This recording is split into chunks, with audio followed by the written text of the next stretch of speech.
So I've got here a 1 ml pipette, and we normally use the blue pipette fillers with a 1 ml pipette.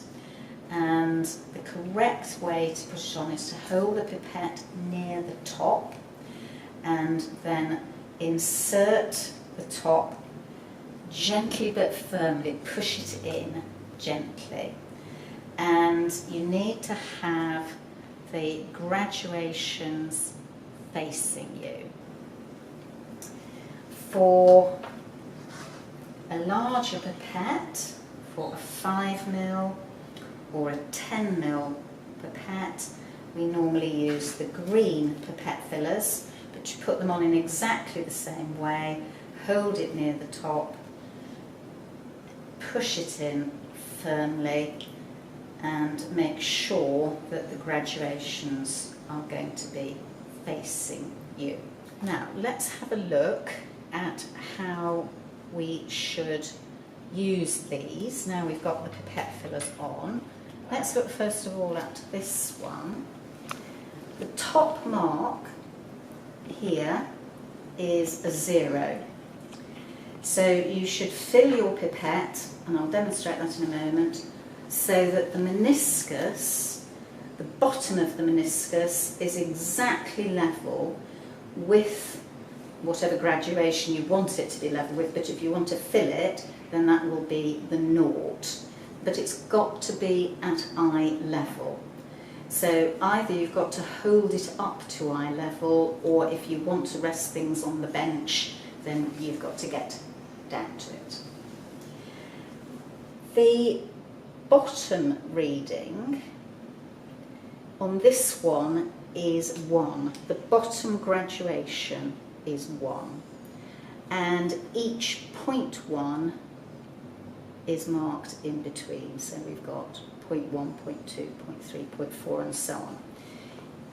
If you let solution out to the 1 mark on this pipette, you have dispensed 1 millilitre or 1 cubic centimetre.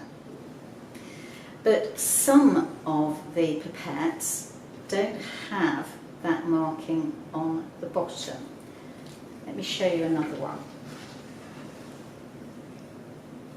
This one is also a 1 ml pipette. It's got the 0 graduation at the top, but the bottom graduation is 0.9. And you can see there are 1 or 2 graduations beyond that. If you want to dispense a whole 1 cubic centimetre, then you let everything run out, apart from a little drop that will remain in the narrow tip.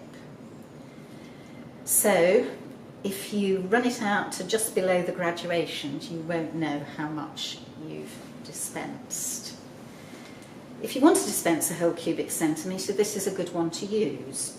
If you might want to dispense less than a whole cubic centimetre, then this is a good one to use. If you want to dispense more than 1 cubic centimetre, you would have to refill your pipette, otherwise you wouldn't know how much had been in that bottom part. The 5 cubic centimetre pipette has the graduations running in the opposite direction. So on this, the top graduation is 5 and the bottom graduation is 0.5. So the 5 is telling you that you have 5 cubic centimetres in there, and when you let it run out to lower graduations, it tells you how much is left in the pipette, not how much has been dispensed, which is what the 2 1 ml pipettes do. They tell you how much you've run out. So you can use either. You just have to be careful when you're reading the graduations. You just have to be sure whether you have one that's telling you how much you've run out or how much remains.